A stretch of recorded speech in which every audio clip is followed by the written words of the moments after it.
Hi, what's up? We're in the next part. I don't know what time it is right now, but I'm really frustrated. I really hope this podcast is not 4 hours long, because if it is, I'm just going to be, for the life of me, so so miserable. It's 20:01, okay? 20:01, my cell phone was functioning as a source of light. I'm kind of hoping the power is going to come back any minute now, because it left at 6 p.m.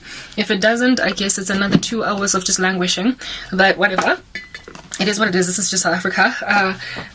We deal. Very soon I'm going to be among the elite of this world, of this country, but I don't want to be there, in the sense that my mother's gotten solar panels, and so I'm going to be among the few privileged South Africans that don't have an issue with power cuts. But it'll still be, I guess, a hard cry for me that this is the country. I don't want to be in South Africa, because I don't want to be living in a nation where, in order for you to have some kind of a semblance of a decent life, you have to be either upper middle class, upper middle income, or super wealthy or super rich. Everybody else just has to deal with a decrepit, decimated country that's going from bad to worse. The disparities of wealth of which are getting larger and larger.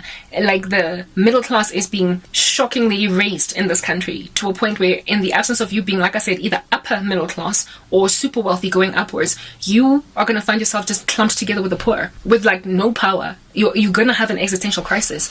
I was speaking about Nazi Germany, and how it is that the people of Germany also got given a bad reputation because they stood by their government, or at least they were complacent.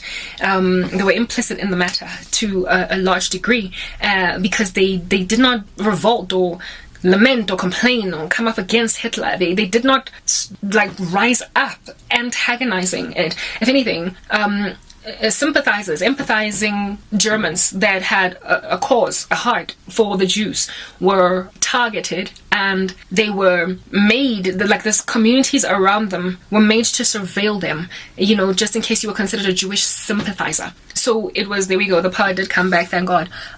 So it was your demise, essentially, if you chose to sympathize with the Jews. And the sad thing about it being punishable by the law for you to sympathize with a people group who are suffering is it disincentivizes people who low-key, deep down inside, actually sympathize from doing it, lest they should find their lives also devastated. So people were, like I said, disincentivized from ever serving the needs of the Jews.